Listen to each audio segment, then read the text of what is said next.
पर चलकर के मनुष्य सहज ही मन स्वभाव को परिवर्तित कर सके और अपने जीवन का कल्याण कर सके।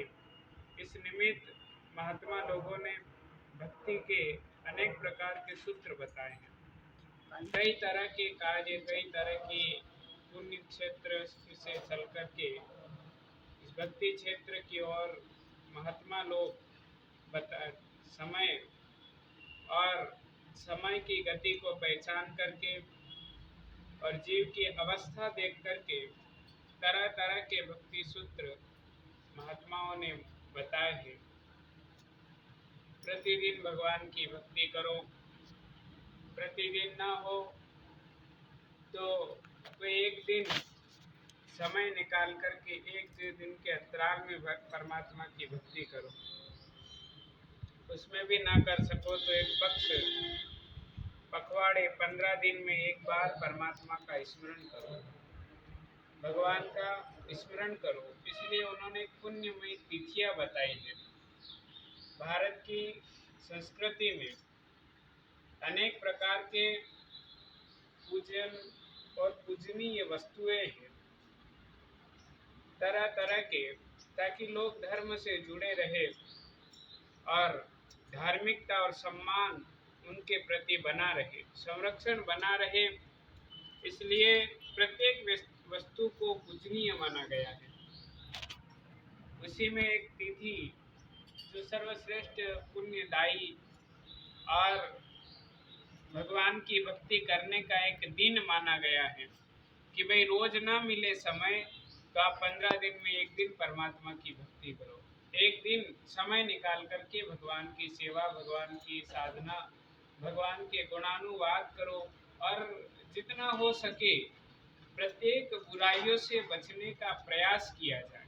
इस दिन 14 दिन ना हो सके तो कोई बात नहीं, पर एकादशी की पुण्य तिथि है, इस दिन तो भगवान की भक्ति और बुराइयों से बचने का प्रयास किया जाए। हर तरह से मानसिक बुराई हो, शारीरिक बुराई हो या अन्य कोई दोष हो, उन सभी दोषों को विश्राम दिया जाए कि बस आज के दिन सिर्फ भगवान की भक्ति, नाम, सत्संग, सेवा, इसके अलावा और कुछ भी नहीं होगा। न किसी को बुरा कहेंगे, न किसी का बुरा सुनेंगे और न किसी को कुशब्द बोलेंगे, ऊंचा शब्द बोलेंगे, अछूता, और न किसी के बारे में कुछ सुनने का प्रयास करेंगे। सिर्फ आज कार्य होगा तो भगवान की भक्ति, इसके अलावा और कुछ भी नहीं। नाम सुमरण, नाम की साधना और सत्संग, इसके सिवा और कुछ भी नहीं। महाराज युधिष्ठिर जो भगवान कृष्ण की परम लाडले भक्त हैं, उन्होंने पूछा कि प्रभु, वैसे तो प्रत्येक दिन पवित्र माने गए हैं कि जिस दिन भगवान का भजन किया जाए, जिस दिन परमात्मा का नाम लिया जाए, वही सर्वश्रेष्ठ दिन माना गया है, वही सबसे उत्तम और पवित्र दिन माना गया है कि यह पवित्र तिथि जो एकादशी को सर्वोत्तम मानते हैं, इसकी विधि और इसका विधान और इसकी चर्चा आप हमारे सामने करें, इसकी कथा हमें श्रवण कराए। तो युधिष्ठिर जी महाराज के पूछने पर भगवान कृष्ण ने वैशाख के कृष्ण पक्ष की एकादशी का वर्णन किया गया, कथा श्रवण कराई कि ये वरुथिनी नाम की जो एकादशी है, ये बड़ी पुण्यमयी और बड़ी ही दान करने के लिए सर्वश्रेष्ठ मानी गई है कि इस तिथि को दान में सर्वश्रेष्ठ माना गया है। प्रत्येक तिथि का एक अपना महत्व दिया गया है। हर तिथि को कोई कामना पूर्ति करती है, कोई एकादशी दुख से, पीड़ा से, प्रेत योनि से छुटकारा दिलाती है। तो ये जो एकादशी दान में सर्वश्रेष्ठ मानी गई है। इस दिन जो भी हम दान करेंगे वह दान एक सर्वोत्तम और सर्वश्रेष्ठ माना जाएगा। ये दान की एकादशी है। किसी भी प्रकार की आप वस्तु दान करें, किसी भी प्रकार का आप धन दान करें, अन्न दान करें या कोई वस्तु पात्र दान करें, किसी भी क्षेत्र में जो दान होगा वो सर्वश्रेष्ठ दान माना गया है आज के दिन। और भगवान कृष्ण ने कृष्ण पक्ष की वरुथिनी नाम की एकादशी का महात्म्य युधिष्ठिर जी महाराज को श्रवण कराया और इस एकादशी को जो एक प्रसिद्ध नाम वरुथनी कहा गया है। वरु वरुथिनी, वरुथिनी माने इस संसार सागर से जैसे हम किसी भी प्रकार की वस्तु जब दान करते हैं तो कहते हैं कि वह पुनः हमें प्राप्त होती है।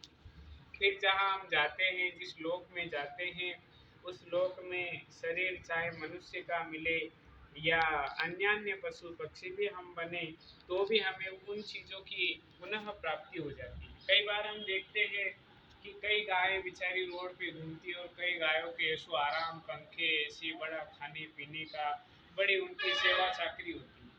कई कुत्ते आवारा घूमते हैं और कई कुत्ते महलों में राज करते हैं, ऐसी रूम में गाड़ियों में घूमते हैं। तो हम जो दान करते हैं वो कहीं न कहीं किसी न किसी रूप में हमें पुनः प्राप्त होता है। वह या इस जन्म में मिले ना मिले, पर अगले जन्म में भले हम किसी भी शरीर में रहें, चाहे वो शरीर कोई सा भी हो, मनुष्य शरीर हो या अन्य कोई शरीर हो, हर तरह के शरीर में पुनः वो प्राप्त हो जाए।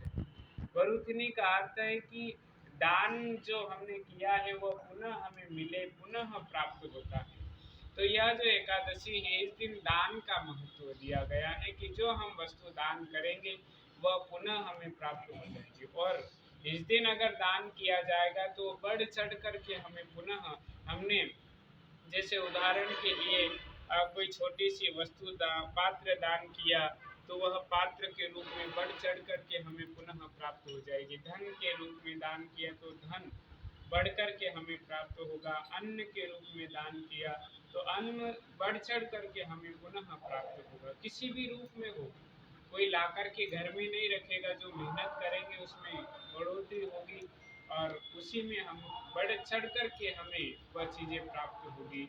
इसलिए इस एकादशी को वरुथिनी, जो बढ़ाने वाली है, वृद्धि करने वाली है। वरुथिनी शब्द जो है अवधी भाषा है। अवधी भाषा में बढ़ोतरी, वृद्धि को वरुथिनी कहते हैं, जो बढ़ाने वाली है। इसलिए इस लोक में, परलोक में हर प्रकार का सुख देने वाली, हर प्रकार का सामर्थ्यता प्रदान करने वाली और पाप का हरण करने वाली और हर क्षेत्र में लाभ देने वाली है। लाभ देने वाली, हम भक्ति क्षेत्र में जाएंगे तो उसमें भी हमें लाभ प्राप्त होगा। जैसे हमने पूजा अनुष्ठान किया तो कई तरह का मन में रहता है कि भाई पूजा में गलतियाँ त्रुटि तो होती है, कोई भगवान हमें इसका दान फल देंगे कि नहीं देंगे, मन में एक शंका होती है। पर इस दिन जो भी कुछ दान होगा, जो भी कुछ कार्य होगा, उसमें किसी भी प्रकार की अगर त्रुटि भी होगी, गलती भी होगी, फिर भी हमें वह वह वस्तु, लाभ जो है, सौभाग्य जो है, वह हमें प्राप्त होकर के ही रहेगा। ऐसे इस एकादशी का महत्व है।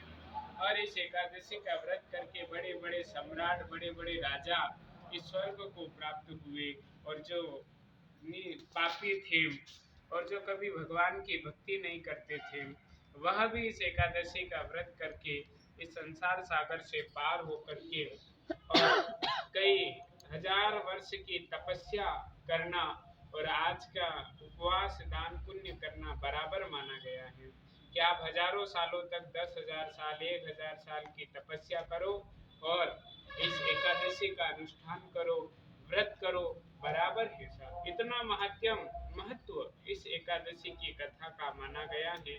भूमि दान इस दिन किया जाता है, घोड़े का दान, स्वर्ण दान, चांदी, लोह, अन्य जितनी भी धातुएं हैं, इन सभी धातुओं को यथाशक्ति जितनी हमसे बन पाए उतनी जब हम दान करते हैं तो वह दान बढ़ चढ़ करके प्राप्त होता है।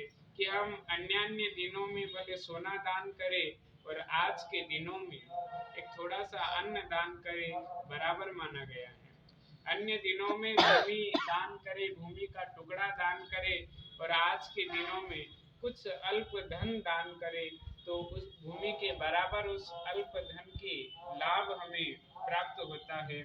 ऐसे इस एकादशी का महत्व माना गया है, पुण्यमयी मानी गई है। और कन्यादान सर्वश्रेष्ठ इस दिन माना गया है कि कन्या वितेन जीवंतिम ये नरः पाप मोहिता। कथा कह रही है कि कन्यादान एक सर्वश्रेष्ठ दान माना गया है। सबसे बड़ा दान माना गया है कि जो पिता अपनी कन्या को बड़े आभूषणों से सुसज्जित करके जब दान करता है तो वह दान सर्वश्रेष्ठ माना गया है। पर उन्होंने फिर एक और बात कह दी कि कन्या वितेन जीवंती, पर जो कन्या को बेचेगा और उसका धन हड़प करेगा और उसका लिया हुआ धन पुनः लौटाएगा नहीं, उसे तो पुण्य छाते गच्छन्ति मुनिर्या यातना नाम, कई तरह की यातना उसे भुगतनी पड़ती है और सारे पुण्य उसके क्षय खत्म हो जाते हैं।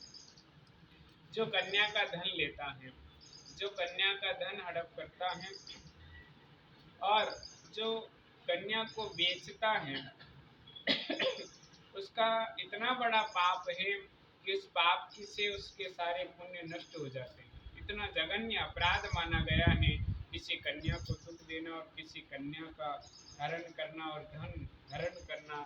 इसलिए कहा गया है कि या तस्मात् सर्व प्रयत्नेन, किसी भी प्रकार से बस उस पाप से हमें बचना चाहिए। चाहे किसी भी, भले हम भूखे रह जाएं, तकलीफ में रह जाएं, कष्ट भोगना पड़े तो मंजूर है, पर कन्या का धन और कन्या का विक्रय हम किसी भी परिस्थिति में नहीं करेंगे। चाहे किसी भी परिस्थिति दुख आए, चाहे मरना मंजूर हो जाए, पर ऐसा तस्मात् सर्व प्रयत्नेन कन्या का धनम, बोले कन्या का धन हम लेना स्वीकार नहीं करेंगे, चाहे हमारे सामने कैसी भी परिस्थिति